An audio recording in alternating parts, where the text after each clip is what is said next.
नाजरीन, बंदा नाचीज़ को रशीद अली रशीदी कहते हैं और आप लोग देख रहे हैं मेरा यूट्यूब चैनल रशीद अली रशीदी। आज जो वाक़या पेश आया है मियाँ वाली में, उस पर थोड़ी सी बात करेंगे। कतई मेरा ये इरादा नहीं है कि व्यूज़ लेने का, सब्सक्राइबर लेने का। आज जो ये वाक़या पेश आया है दिल को छलनी करके रख दिया है। रियासत मदीना में इस्लाम से पहले ज़माना जाहिलियत में बेटियों को ज़िंदा दरगोर किया जाता था। आज रियासत मदीना की बातें करने वाले के अपने घर मियाँ वाली में छोटी छोटी बच्चियों को गोली मार दी जाती है। बेटी के रिश्ते का तकद्दुस पामाल किया जाता है। या खुदा, आज भी बेटियों को ज़िंदा दरगोर करने वाले हैं। कोई कैसे इस प्यारी खूबसूरत परी को जान से मारने का सोच भी सकता है। क्या लिखूं, क्या कहूं, कुछ समझ में नहीं आ रहा। दिमाग साथ ही नहीं दे रहा। सोच एक जगह पर टिक गई है। क्या इस नन्ही जान के कातिल को इसकी सज़ा दी जा सकेगी? कोई दे सकेगा? इस कत्ल की सज़ा सिर्फ जान के बदले जान होगी।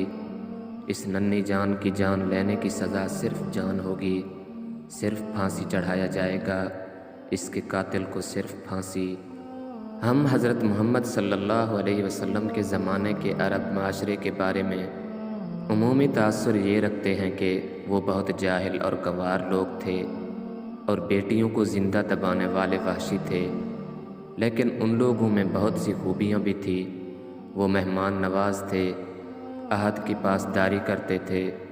जहाँ तक कि बेटियों को ज़िंदा दरगोर करने का ताल्लुक़ है तो ये काम अरब के कुछ गरीब कबाइल करते थे।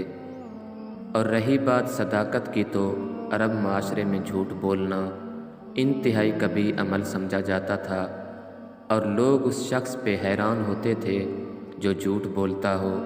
इसीलिए इन लोगों को कुरान दिया गया था। इसीलिए हम लोग इसकी समझ से महरूम कर दिए गए हैं, क्योंकि ना तो हम सच बोलते हैं और ना ही अमानत का ख्याल रखते हैं। भले वो किसी ज़िम्मेदारी की अमानत हो, किसी की इज़्ज़त या किसी की राज की।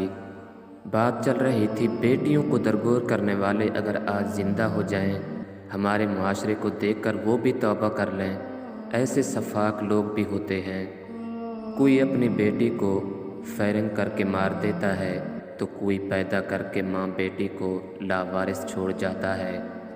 अब इस 7 दिन पहले मियाँ वाली में पैदा होने वाली बच्ची का क्या कसूर था जिसे सगे बाप ने 5 गोलियां मार के कत्ल कर दिया? वो माँ कहाँ जाए जिसकी ये पहली औलाद थी? ज़माना जाहिलियत में अपनी बेटियों को ज़िंदा दरगोर कर देने वालों की गंदी नस्लें आज भी अपने घटिया रिवाजों का पास रखने के लिए माँओं और बेटियों को किसी न किसी सूरत ज़िंदा दरगोर करने में मसरूफ़ हैं। मुझे समझ नहीं आती कि ऐसे जाहिल लोग बाप बनते ही क्यों हैं। ज़िम्मेदारी नहीं ले सकते तो औलाद पैदा भी ना किया करें। आखिर में एक बात करके बात ख़त्म करता हूँ। अगर हिम्मत नहीं है तो क्यों करते हो शादी? अगर हिम्मत नहीं है तो क्यों पैदा करते